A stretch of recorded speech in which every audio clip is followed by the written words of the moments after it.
Bonjour à tous, on se retrouve pour une nouvelle vidéo. Je vais colorier cette illustration qui est dans le livre Creepy Chibi de Coco Wayou. Je colorie cette illustration avec vous à l'occasion du tag de Zazu. Le tag de l'horreur, oserez-vous répondre? J'ai eu la chance d'être taguée par la chaîne Camille Coloriage et la chaîne de Laimiana. Donc c'est parti. Alors, première question. Crois-tu aux phénomènes paranormaux? J'ai envie de dire oui et non. Oui, je crois à certains phénomènes paranormaux. Alors déjà, il faudrait peut-être définir paranormaux, mais on va pas le faire ici. Je crois qu'il y a déjà eu suffisamment d'expériences. Voilà, donc oui, j'y crois. Mais en même temps, j'ai quand même un petit peu mon esprit cartésien qui me dit « Oh non, attends, c'est pas possible. » Mais oui, sinon j'y crois quand même.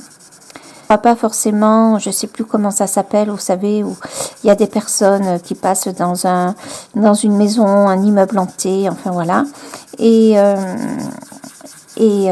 qui enregistrent des choses. Eux, ils comprennent tout. Nous, quand on l'entend, on n'en comprend pas du tout ce qu'ils entendent sur les cassettes ou les enregistrements. Donc, ça non, j'y crois pas. Mais après, qu'il peut y avoir des phénomènes dans des vieilles maisons, eh ben, si, j'y crois. Parce que, ben, voilà, j'y crois.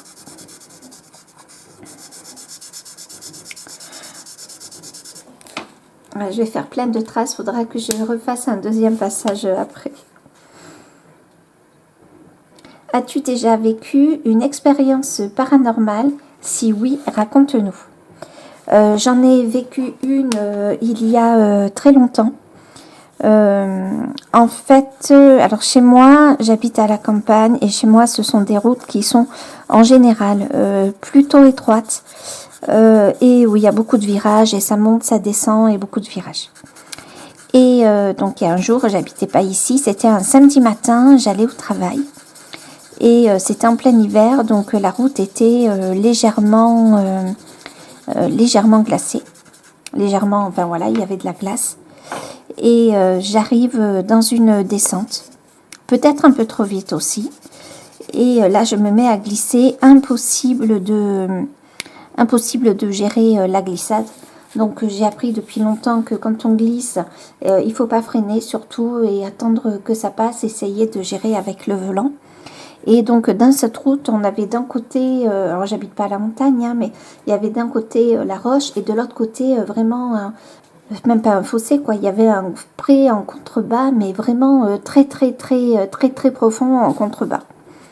Donc, j'arrive sur cette route et je me mets à glisser. Mais vraiment à bien glisser, je gérais plus rien. Et puis, j'arrive donc au bord de ce précipice-là. Et j'y arrive et je m'y arrête. Sauf que j'avais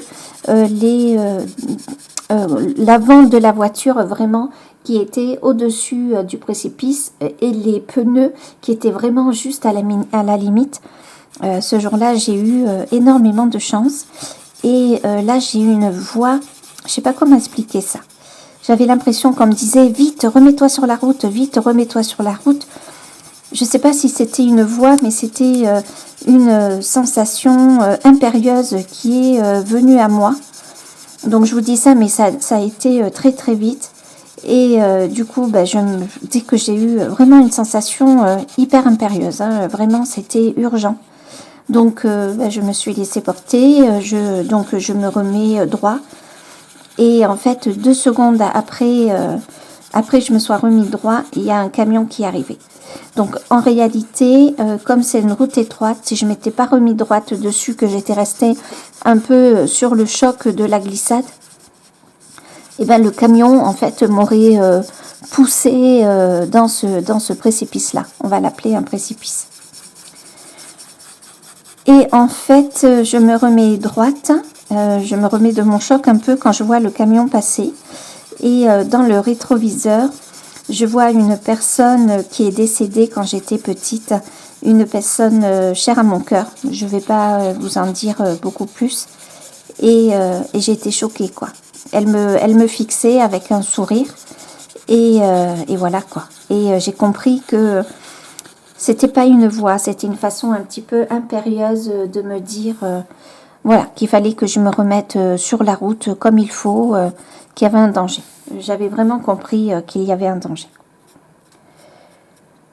Ben voilà, donc, et le fait d'avoir vu la personne dans le rétroviseur, bien sûr, je me suis retournée au bout d'un moment, j'étais un peu sous le choc quand même. Je me suis retournée et il n'y avait personne dans la voiture, hein. Normal puisque cette personne est décédée. Mais je me souviens totalement, vraiment de cette fois-là, ça m'a marqué, j'en ai rêvé et ça m'a marqué plusieurs années après et plusieurs mois après. Donc voilà mon expérience, une de mes expériences paranormales. As-tu déjà visité ou habité un lieu hanté? Je pense que ma maison est hantée, pardon. Je pense qu'il se passe quelque chose dans ma maison où je vis. Alors déjà, c'est une vieille maison qu'on a rénovée. À la base, la maison était en rez-de-chaussée, il n'y avait pas d'étage. Voilà, et après, quand cette maison n'a plus été habitée, l'étage d'en haut est devenu, enfin ils ont monté un étage, ils ont fait une grange. Oh là là, beaucoup d'explications pour pas grand chose. Mais cette maison est habitée depuis soit fin 1800, soit début 1900. On avait, quand on a rénové la maison, il y avait une date, imprimée dans la pierre. J'ai débordé partout là, je me concentre sur ce que je suis en train de dire et je déborde partout, mais bon, c'est pas très grave, on va se débrouiller après. Donc voilà, une date imprimée dans la pierre, mais je sais plus exactement laquelle, il me semble que c'était 1800, mais je suis pas sûre. Début 1900 en tout cas, ça c'est sûr. Et en fait chez moi, on a quand même des fois des... alors surtout quand je suis seule. Alors, en haut, à l'étage, on a un parquet, comment ça s'appelle? Ah mince, j'ai pensé la dernière fois, je me rappelais du mot. Enfin, on a un parquet. Et c'est un parquet qui craque beaucoup. Donc, des fois, quand on marche dessus, ça craque énormément. Et des fois, il craque tout seul. Ça, c'est pas un problème. Mais il m'est arrivé vraiment plusieurs fois de l'entendre craquer, mais énormément. Vous n'avez pas du tout les bonnes couleurs. Bon, c'est pas grave, on a l'habitude. Mais vraiment de craquer énormément. Et comme si quelqu'un marchait en haut. Donc plusieurs fois, je suis montée pour voir s'il y avait quelqu'un qui s'était introduit dans la maison, quoi, vu qu'on a une porte qui donne sur la route à l'étage.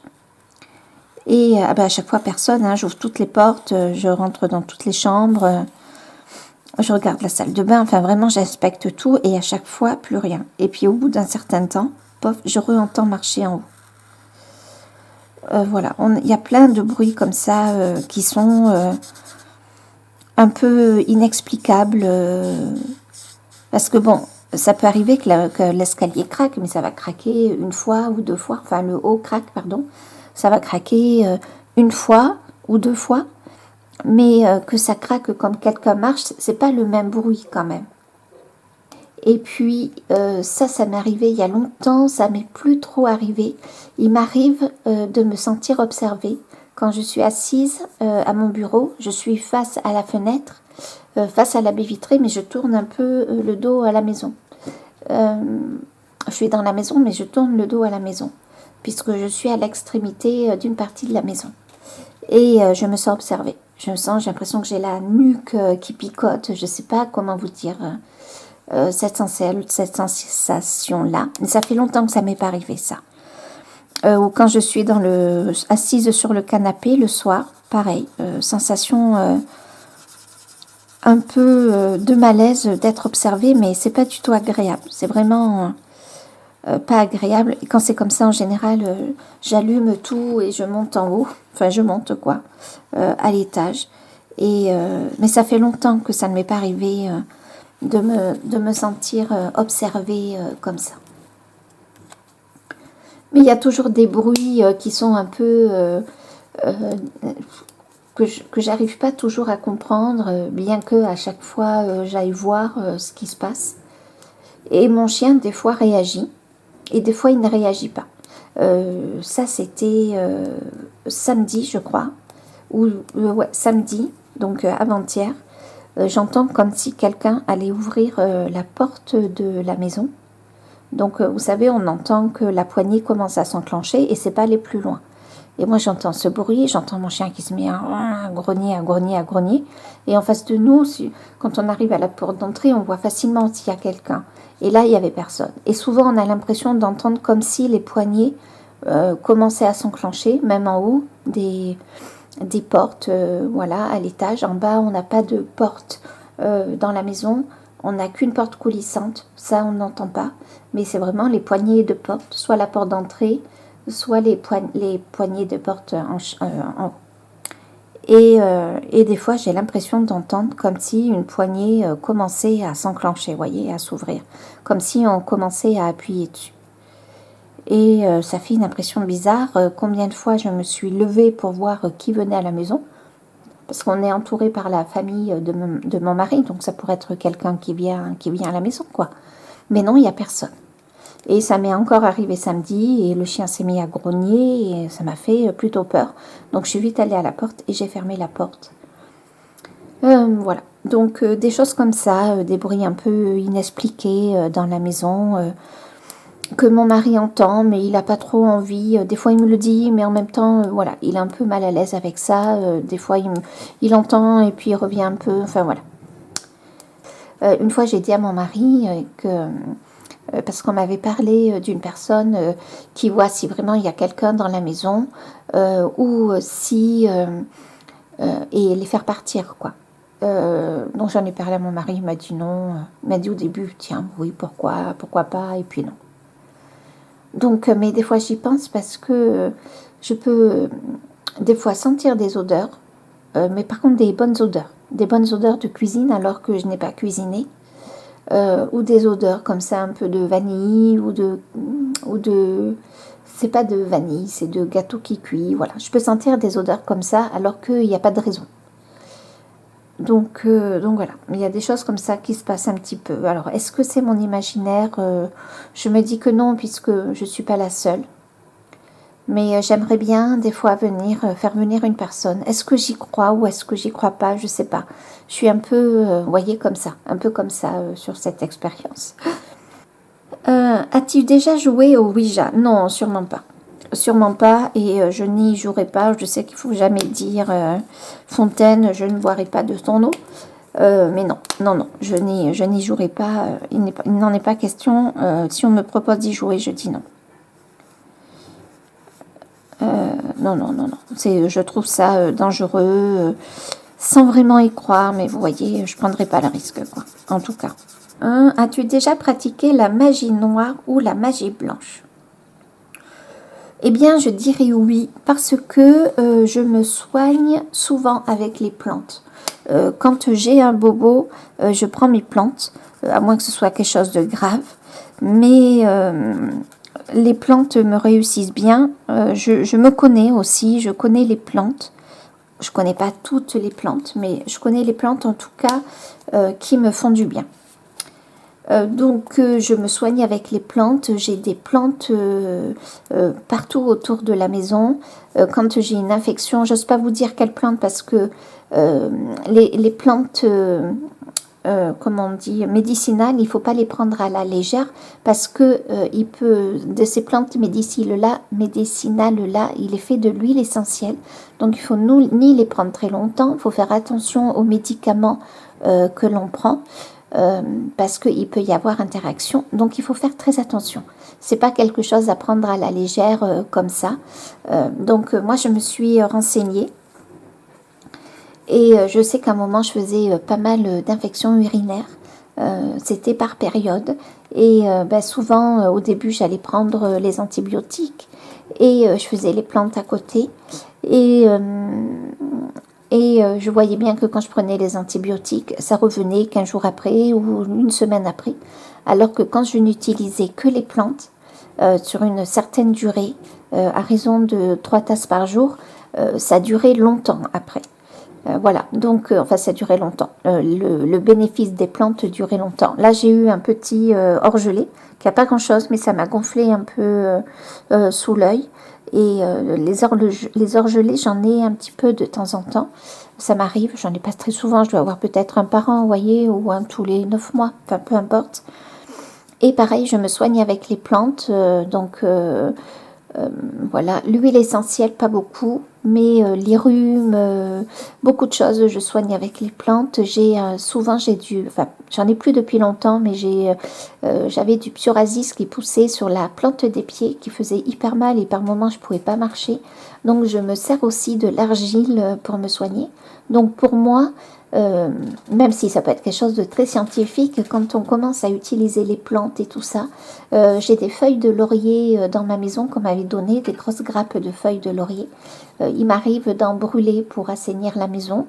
Il m'arrive de mettre comment dirais-je, j'ai mis du romarin juste à côté de la porte de ma maison parce que c'est une protection pour la maison. Il y a le basilic aussi, il y a des choses comme ça.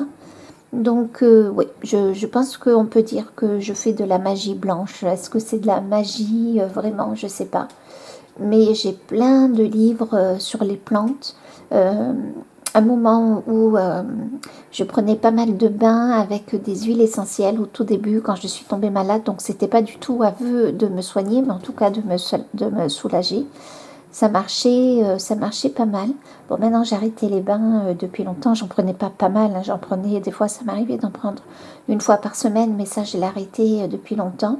Je m'intéresse aussi beaucoup, enfin je ressens la magie aussi quand on est dans la nature. Je ne sais pas comment l'expliquer, par l'ambiance qu'il y a, par la beauté de la nature, par les rayons de soleil qui vont transpercer les feuilles et tout ça.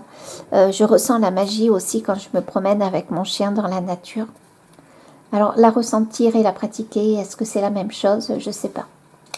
Mais oui, je fais de la magie blanche. Après, est-ce que je vais allumer une bougie et faire un rituel? Non, ça je fais pas.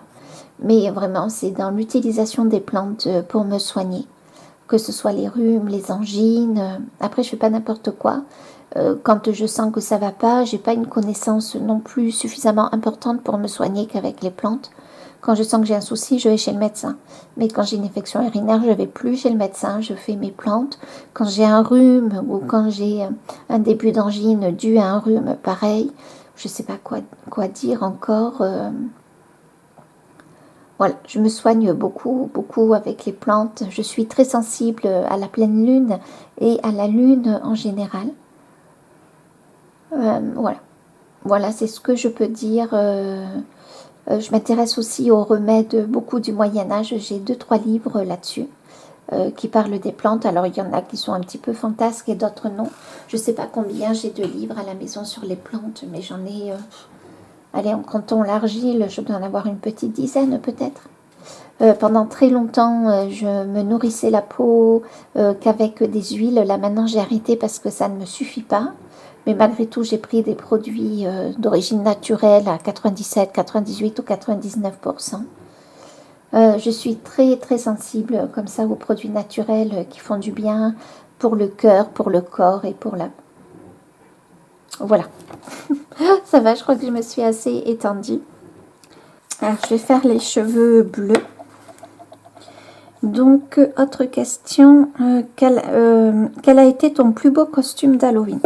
Alors moi, je suis trop vieille, hein, quand j'étais jeune, on ne fêtait pas Halloween. Par contre, on fêtait Carnaval, surtout là où j'habitais quand j'étais petite. Du coup, ben, ça a duré sur plusieurs jours, le Carnaval. On allait à l'école sur plusieurs jours. Je crois que ça a duré une semaine. Mais je ne vais pas me tromper. On allait plusieurs jours d'affilée déguisés. Et ma maman était couturière, donc elle me faisait des déguisements. Mais je ne me souviens plus forcément des déguisements. Donc voilà, on fêtait pas Halloween, mais on fêtait Carnaval et c'est pas la même période. C'était février-mars, voilà, tout dépendait comment ça tombait. Donc là, il n'y avait pas forcément de récolte de bonbons. Mais bon, voilà, on fêtait, il y avait les chars qui défilaient dans la ville, voilà. Ça a dû... Ah mince, je suis passée sur l'oreille, j'ai pas fait attention à l'oreille. Bon, c'est pas grave, je la reprendrai après. Donc voilà, ça a duré plus longtemps. Sinon, mon plus beau costume d'Halloween, je dirais que c'est celui que j'ai fait à mon enfant. Alors moi, je suis pas du tout couturière. À mon fils, quand il était au primaire, alors je me souviens plus de l'âge qu'il avait. Alors c'était soit maternelle, soit CE1, CE2. Quand il était petit, il a adoré les dinosaures, mais vraiment ça le passionnait. Du coup, je lui avais fait un costume de dinosaure. J'avais pris une grande veste qui était trop grande pour lui, mais qui lui allait, je pense, jusqu'au genou. Et sur la veste, j'avais fait, je vais vous le dessiner. Allez, là, j'avais fait des sortes de, vous savez, des dos d'écailles en carton, là. J'avais fait, vous savez, dans le dos, j'avais fait des trucs d'écailles, là, je sais pas, un peu comme ça, là, je sais pas si vous voyez, avec une forme comme ça. Donc, j'avais fait plusieurs écailles comme ça en carton, que j'avais recouvert de tissu. J'avais peut-être même utilisé de la mousse. Je vais refaire cette mèche-là, puisque j'ai arrêté. Qu'est-ce que j'avais fait aussi? J'avais, avec du tissu, de la mousse, justement, j'avais fait une queue de dinosaure. Sur la tête, je sais plus ce que j'avais fait. J'avais acheté, j'étais allée acheter un collant avec lui et je me souviens, il était petit, il m'avait dit, mais maman, ça c'est pas un collant de fille. Je lui ai dit, non, non, ça c'est un collant spécial pour garçons pour les déguisements. Ah, c'est pas très grave. Il m'en veut pas maintenant. Voilà, et donc un collant vert, bien sûr. Il avait des grandes chaussettes et à la pointe des chaussettes, j'avais fait, vous savez, des pieds de dragon, non, des pieds de dinosaure. Donc j'avais coupé et cousu, ça avait fait un truc à 3 pattes, quoi, enfin à trois orteils. Donc j'avais fait ça et j'avais acheté de la peinture pour le maquiller, enfin peinture spéciale peau. Et je lui avais fait un super beau maquillage de dragon avec des écailles et tout ça. Et il était hyper fier et c'était à l'occasion de l'école où ils sont allés chercher des bonbons, voilà. Mais il devait être en maternelle parce que on était sortis avec lui et tous les enfants se retrouvaient avec les parents aussi étaient déguisés. Donc moi je m'étais fait un petit maquillage, voilà quoi, tout simple. Et voilà, et une maman était venue me dire, plusieurs mamans étaient venues me féliciter de ce que j'avais fait, quoi. Et mon fils était mais tellement content. Il a encore la photo dans sa chambre, je crois. Non, je ne vais pas vous la montrer parce que voilà, quoi, même si on ne le reconnaît pas, c'est personnel pour lui, quoi. Et voilà, donc j'avais fait vraiment un super déguisement. J'y avais passé du temps parce que je ne suis pas couturière du tout. Donc voilà, j'avais passé beaucoup de temps et j'étais super contente de ce que j'avais fait. Donc voilà, et mon fils était hyper content, donc ça c'était vraiment le principal, quoi. Et vraiment j'avais beaucoup travaillé sur son déguisement, je l'avais déjà dessiné, j'avais fait des essais pour voir si c'était possible de le mettre en pratique, quoi, de faire le déguisement. Et je me souviens qu'il avait été hyper fier le jour où... Donc il avait la grosse veste souvent, c'était au mois de février, hein, pour Carnaval, il me semble pas que... C'était peut-être pour le mois... Non, c'était pour le mois d'octobre. Donc souvent il fait pas forcément très beau, forcément ces jours-là où tu fais le déguisement, il faisait pas beau, donc il avait un grand col roulé ou un gros t-shirt bien épais sous sa veste, donc il n'a pas eu froid. Et j'avais fait un système de semelles dans les chaussettes pour qu'il puisse marcher et qu'on voie bien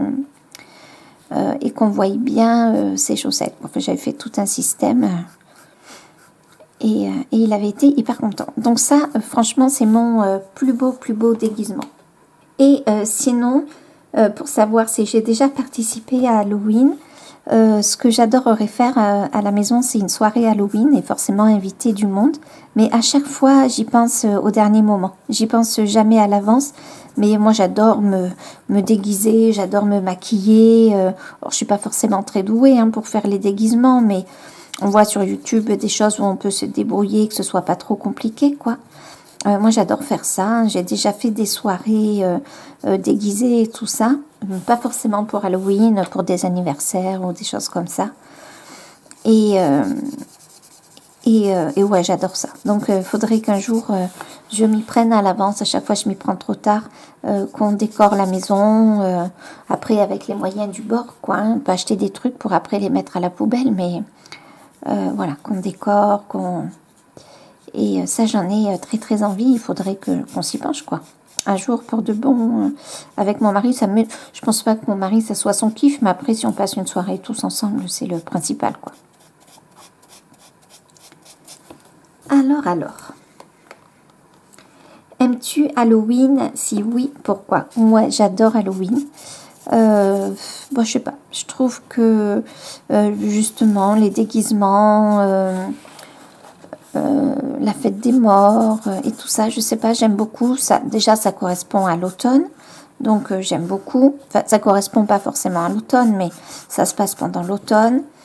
Et puis, le fait de se déguiser, le fait d'honorer aussi les personnes décédées et qu'on aime, je trouve que le fait, je sais pas exactement pourquoi. Après, vous savez, moi j'aime bien tout ce qui est magie, tout ce qui est fantaisie. Donc voilà, ça me rapproche de mon univers finalement. C'est l'univers qui peut-être me correspond le plus dans la période de l'année. Il y a Noël, mais c'est différent. Mais oui, et j'aurais adoré petite fête Halloween, c'est vraiment quelque chose qui m'aurait vraiment plu. Mais bon, pareil, ça ne se faisait pas. Je sens que ma vidéo va durer hyper longtemps, je suis hyper bavarde. Montre-nous tes 3 livres préférés pour Halloween. Ah bah, c'est pas compliqué. J'ai envie de dire le Cute and Creepy. Franchement, idéal pour Halloween ce livre. Hein. Voilà, j'adore. Mais bon, je trouve qu'on peut le faire aussi à différentes périodes de l'année selon les coloriages qu'il y a. Voilà. J'ai le Nachtschwärmer de Sarah Richter qui, je trouve, fait bien Halloween aussi. Donc, vous voyez, vous avez des choses comme ça.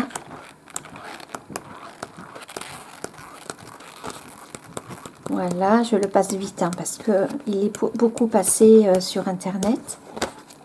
Et puis, après, je dirais tous les livres de Karolina Kubikowska. Donc, le Imaginary Friends, par exemple, mais elle a fait d'autres livres. Donc, voilà, il y a des choses comme ça. Ça va encore, mais vous voyez... Ah, pardon, je ne suis pas centrée du tout. J'espère que vous avez vu le Cute and Creepy. Voilà. Voilà, avec des petites choses comme ça. Des personnages comme ceci. Des dents et des yeux dans les hortensias. Qu'est-ce qu'il y avait là? Voilà, des choses comme ça, moi qui me font très très peur. Après, il y a des choses plus douces comme ça, mais là, vous avez une corne qui sort de la tête, du front du personnage. Des yeux dans les champignons. Ça va, ça va. Des personnages avec 3 yeux.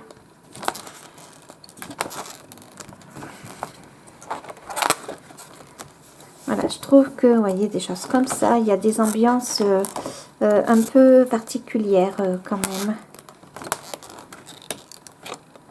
Vous voyez, la maison hantée avec le personnage à côté.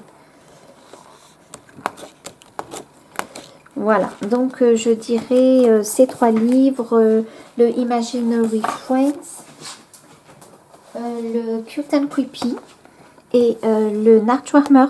J'en rajouterai un autre. parce qu'on le voit peut-être pas trop passer. C'est le Mystic Misfits que j'aime beaucoup. Voilà, donc là je trouve que c'est pas mal Halloween tout ça là. Voilà, donc je les range. Montre-nous, ah oui ça j'ai fait. Montre-nous tes 3 colos d'Halloween dont tu es le plus fier. Alors, je dirais dans le Nachtschwärmer, j'avais fait celui-ci où j'avais intégré le paysage derrière, donc j'avais fait des arbres, la lune, des végétations là, vous savez, comme des petits buissons. Voilà, donc ça je trouve, j'en suis hyper contente. Et on peut dire que c'est un coloriage d'Halloween puisqu'on a un rat avec, vous savez, des arêtes dorsales, on va dire, l'épine dorsale qui sort, voilà. Et là aussi, donc voilà, celui-là j'en suis quand même pas mal fière. Je l'avais fait entièrement à l'acrylique en plus. Ensuite, je dirais dans le Cute and Creepy, je dirais celui que j'ai fait là, ce mois-ci. Je vous l'attrape. Donc là, c'est du Halloween gentil. Donc en fait, à la base, il n'y avait que le personnage. Et je suis venue dessiner le château et l'arbre en fond et le cimetière. Je suis venue rajouter la lune, rajouter des chauves-souris. Et sur le bas, j'ai mis un titre d'un manga, l'atelier des sorcières. Et je suis venue dessiner pareil des chauves-souris. Donc celui-là, j'en suis quand même plutôt fière. Il y a celui-ci aussi, cette double page que j'ai fait le mois dernier, que j'ai oublié de vous mettre dans les coloriages terminés du mois d'octobre. Donc voilà, il y a une double page comme ça. Et dans celui-ci, il y en a un autre. Où est-ce qu'il est? Ah bah c'est celui-ci. Voilà. C'était pour Zazou d'ailleurs que je l'avais fait. C'était un challenge de l'horreur. Voilà. Et quand même, celui que je vous ai montré... dans le Nachtschwärmer, j'aime bien aussi. Bon, je vous en ai montré un petit peu plus que normalement, mais allez, c'est pas grave. Quel type de film d'horreur tu préfères? Exemple, zombie, vampire, tueur fou, fantôme, créature. J'aime pas les films d'horreur. Franchement, j'aime pas ça. J'en ai pas mal regardé quand j'étais petite. Mais sinon, j'aime pas les films d'horreur. C'est pas quelque chose qui me passionne. J'aime pas forcément me faire peur. Voilà, les films d'horreur, c'est pas ce qui m'intéresse le plus. Je sais pas si c'est dans les questions après. Non, j'en ai vu. Le dernier que j'ai vu, c'était un film d'horreur psychologique, on va dire. C'était mon fils qui me l'avait conseillé. Et Conjuring. Et franchement, j'ai eu hyper peur. Dans le placard, tout, franchement. Après, quand c'était la sorcière et tout ça, je sais pas, ouais, je peux le dire, c'était le premier, je pense, ça fait longtemps qu'il est sorti. Quand la sorcière est apparue et tout ça, ça me faisait pas forcément peur parce que, je sais pas, mais ouais, je trouvais l'ambiance du film hyper pesante, vraiment. Donc, ouais, je dirais ça... Conjuring, mais non, je regarde plus de films d'horreur. J'en regardais avant, hein, ça m'arrivait très souvent, mais films d'horreur, non. J'en regarde plus du tout, quoi. Alors, quel film d'horreur tu n'aimes pas? Eh bien, je vais dire Conjuring. Du coup, j'ai un peu répondu à la question. Donc, c'est les films d'horreur psychologiques, en fait. Hein. Je crois que ça s'appelle comme ça. Irais-tu passer une nuit dans un cimetière? Oui, bah ça me dérange pas. Mais alors, par contre, en été, pour pas avoir froid, hein. Oui, ça me dérange pas. Hein. Je pense pas que... Peut-être que ça serait un peu creepy, voilà, mais... C'est pas quelque chose qui me ferait peur. S'il y avait une invasion de zombies, quelle serait ta stratégie pour survivre? Alors, ma stratégie, déjà, j'habite à la campagne. Donc, je pense que je vois arriver des zombies. Je vais voir tout le monde. Parce que j'habite à la campagne, mais vous savez, ce sont plusieurs petits lieux-dits, donc il y a vachement d'espace. Donc, on fera en sorte d'organiser des tours de garde pour sécuriser l'endroit. Je pense qu'on se regrouperait dans des maisons pour pas être trop éparpillé. Comme on est dans la campagne, ben forcément, il y en a qui produisent des légumes et tout ça. Donc, j'irai voir aussi les personnes un peu plus âgées qui ont un jardin et tout ça, pour qu'on organise l'alimentation. J'ai des livres comme ça sur la nature, sur les choses un petit peu anciennes, comment faisaient les gens, les farines de gland qui faisaient, voilà, des choses comme ça. Et donc on organiserait ça en attendant, parce que forcément si des zombies arrivent, on ne pourra plus faire nos courses en grande surface, hein. Donc qu'est-ce qui se passera? Il faudra organiser la survie. Donc forcément il y a des chasseurs, donc voilà quoi. Il faudrait combiner tout ça en fait, hein. Mais pour ça, il faut de l'intelligence, il faut de l'organisation, il faut mettre les personnes qui s'entendent pas avec d'autres et tout ça, ben, il faut mettre ça de côté pour la survie du groupe. Voilà. Donc en fait, je pense qu'avec plusieurs, on organiserait notre survie alimentaire, notre survie médicale. Je pense qu'on n'aurait plus Internet très rapidement, donc prendre le plus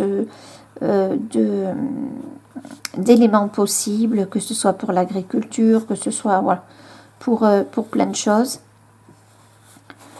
Ouais, j'essaierai d'organiser avec plusieurs, hein, pas moi toute seule, parce que ça ne marcherait pas sinon. Voilà, la survie ensemble, qu'on survive, et je ne bougerai pas de chez moi en fait. Parce qu'on vit à la campagne et que voilà. Mais par contre, le problème de la campagne, c'est que on pourrait être vite submergé par le fait que les maisons sont tout un peu loin et que un zombie peut arriver par la droite, par la gauche. Donc il faudrait organiser des tours de garde, se rassembler, tout ça, faire en sorte de pouvoir survivre grâce à la nature et à l'alimentation, voilà quoi. Faire tout ça.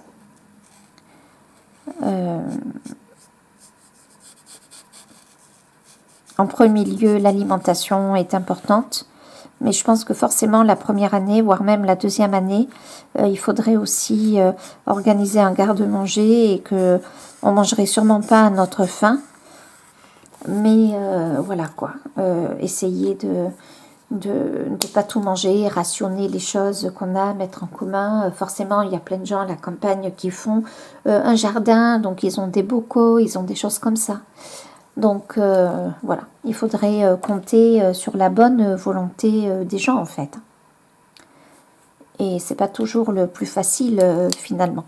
Mais je pense que ça pourrait être hyper difficile, mais je pense que survivre à des zombies, alors après ça dépend quels zombies. Si ce sont les zombies comme dans Walking Dead qui marchent hyper lentement, voilà quoi, ça je pense que c'est possible. Après si tu as des zombies style un peu vampire qui sont hyper rapides, là c'est mort quoi, c'est la fin de l'humanité. Et là, il vaut mieux mourir proprement que se faire dévorer vivant, quoi. Vous voyez, si c'est des... je sais plus quel film c'est, avec Will Smith. As-tu déjà regardé des séries d'horreur? Si oui, lesquelles? Oui. Je sais pas si The Walking Dead, ça fait partie justement de l'horreur. Mais ça, oui. J'ai regardé aussi... Stranger Things. Je pense qu'on peut dire que c'est une série horreur, American Horror Story. Horror est dans le nom. D'ailleurs, j'adore cette série. Là, j'avance doucement, mais j'adore. Je suis fan, complètement fan. Et j'ai commencé à regarder le cabinet de curiosité. Je le regarde doucement parce que pour l'instant, je préfère privilégier American Horror Story. J'avais regardé les premiers épisodes, voilà, par curiosité, mais je préfère, je le regarderai peut-être plus tard, mais j'avais pas trouvé ça génial. Pas mal, mais voilà, pas au niveau de American Horror Story. Crois-tu aux légendes urbaines? Si oui, lesquelles? Non, je crois pas aux légendes urbaines. style La Dame Blanche, ou je sais plus quelles sont les légendes urbaines. Ah oui, je suis pas du tout quelqu'un de superstitieux, je suis pas du tout superstitieuse. Je peux ouvrir un parapluie dans la maison, je peux passer sous une échelle, c'est vraiment pas quelque chose qui m'inquiète, mais pas du tout. Voilà, et puis les légendes urbaines, dans le mot il y a légende, donc non, j'y crois pas du tout aux légendes urbaines. Qu'est-ce qui te fait le plus peur dans la vie? Ce qui me fait le plus peur dans la vie, je crois que tout le monde a répondu ça. C'est une réponse un peu bateau, peut-être. Oui, mais je n'ai pas peur de ma mort. J'ai peur de la mort des personnes que j'aime. De mon mari, de mes enfants. Ça me terrorise. Ma mort, non, j'en ai pas peur. Après, je suis pas devant la mort pour dire ça, mais c'est pas quelque chose qui me terrorise. Vraiment, ce qui me terrorise, c'est qu'il arrive quelque chose à mon mari et mes enfants. Je peux en faire des crises d'angoisse, hein. Ça peut m'arriver. C'est quelque chose de rare, mais ça peut être quelque chose qui peut m'arriver quand je sais que mon mari, par exemple, va faire quelque chose de dangereux dans son travail. Franchement, je peux la nuit m'angoisser pour ça. Donc ouais, c'est la mort, pas la mienne, mais celle de mes proches, quoi. Des personnes que j'aime.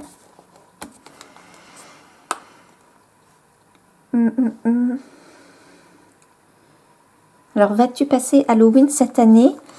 Bah, pour le coup, j'ai répondu non, mais j'aimerais bien le faire une année. J'aimerais bien qu'on le fasse, que ce soit peut-être même un rituel, qu'on sache que chaque année, on le fait à la maison. Voilà, et qu'on passe une bonne soirée avec déguisement, qu'on rigole bien, qu'on s'amuse, voilà quoi. Vraiment, j'adorerais. Invasion extraterrestre, que fais-tu pour survivre? Alors, autant je pense qu'avec les zombies, si ce sont des zombies style Walking Dead, même si c'est dur de survivre, hein, attention, mais je pense que c'est possible de survivre. Par contre, avec des extraterrestres, déjà s'ils viennent sur Terre, c'est qu'ils ont une technologie qu'on n'a pas. Donc je pense que ça doit être hyper difficile à exterminer. Est-ce que vous voyez ce que je fais? Oui, pas que ce soit hyper intéressant, mais quitte à ce que je vous montre autant que vous voyez, quoi. Donc déjà, sinon je ferai la même chose, quoi. Se regrouper, se cacher, là, je pense. Je pense que là, il faut se cacher et attendre qu'ils repartent, s'ils repartent. Hein. Pourquoi est-ce qu'ils prévenir franchement, je sais pas. Pour nous manger? Pour un garde-manger? Voilà. Pour notre planète, peut-être, si la leur est... s'ils font comme nous sur notre planète, si la leur est saccagée, ils viennent pour la nôtre de planète. Mais franchement, la nôtre, elle est en mauvaise voie. Hélas, quoi.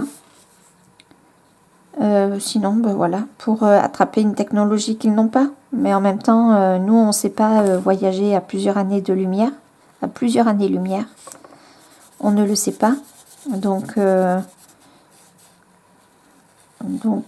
s'ils viennent sur Terre, ils peuvent avoir la technologie de voyager à plusieurs années-lumière, mais pas d'autres technologies, on peut imaginer. Mais là, je pense que par contre, on est foutu. Ou alors, ils viennent en amis pour donner leur expérience, pour nous aider avec la Terre, pour nous, je sais pas quoi. Ils viennent en amis. Mais sinon, s'ils viennent en ennemis, là, je pense qu'il faut se cacher dans des caves. Il faut vraiment se cacher, quoi. Organiser une survie, mais ça va pas être facile. Ouais, je sais pas trop, parce que je pense que ceux qui peuvent survivre, c'est dans le musée, je sais plus comment, d'histoire naturelle, où ils ont une partie des graines et tout ça, quoi. Ils peuvent survivre en plantant des graines, mais bon, 1 an pour survivre, le temps que les graines poussent et en admettant que la récolte soit bonne. Quand on est dans des cages, c'est difficile, quoi. Puis j'imagine que si des extraterrestres arrivent, c'est là le premier endroit qu'ils vont faire. C'est les endroits de survie, en fait, qu'ils vont venir visiter. Je pense qu'ils étudient ce qui se passe, quoi. Enfin, voilà. Je pense que là, on n'a pas grand-chose. Il vaut mieux que leur intention soit bonne. Alors, tag 3 personnes de ton choix. Alors, qui c'est que je vais taguer? Des personnes qui regardent ma chaîne, parce que si je les tag mais qu'elles ne regardent pas ma chaîne, ben, ils verront pas que je les ai taguées. Je pense que Émilie Yavuma, ou Yavuma, je ne sais pas comment prononcer son nom, excuse-moi Émilie. Je pense que elle, ça pourrait être une bonne chose. Je pense qu'elle pourrait faire ça. Je pense qu'elle pourrait faire ce tag. Qui c'est que je pourrais taguer encore? J'y ai un petit peu réfléchi. Colofab. J'aime beaucoup la chaîne de Colofab. Je comprends pas qu'elle n'ait pas plus d'abonnés. Parce que je trouve qu'elle colorie super bien. Ce qu'elle fait hyper intéressant. J'aime bien sa personnalité dans les vidéos. Donc ben, je vais dire Colofab. Et puis je verrai bien aussi Annie de la chaîne Crayon et Couleur Annie. Donc ouais, je taguerai ces personnes. Après, si des personnes tombent sur ma vidéo et qu'elles veulent faire le tag, mais alors bienvenue. Bienvenue, surtout n'hésitez pas. C'est vrai que dans le fait de taguer, il y a des personnes qui peuvent se sentir exclues. Mais forcément, j'ai quelques abonnés sur ma chaîne. Du coup, je peux pas tous tout taguer, quoi. Sinon, ça n'aurait pas trop de sens. Donc, voilà, je vais taguer ces 3 personnes. Mais je le redis, si vous tombez sur cette vidéo et que vous avez envie de reprendre le tag, bah, allez-y, quoi. Faites-vous plaisir. Donc, je continue ce coloriage. Et s'il est fini avant que je publie la vidéo, et ben du coup, je vous mettrai. Sinon, je vous mettrai mon avancée. Mais là, je suis bien partie pour faire le colo. J'adore ces petits coloriages dans les chibis. Je trouve que c'est tellement, comment on dit... tellement lâcher prise, quoi. On peut s'amuser avec le feutre à alcool, passer du crayon de couleur ou pas pour faire les ombres. Et comme je trouve que les feutres à alcool sont hyper lumineux, je trouve que ça donne toujours un super bel effet. Bah, sur ce, j'espère que cette vidéo vous aura plu. Je vous dis à très vite. Salut!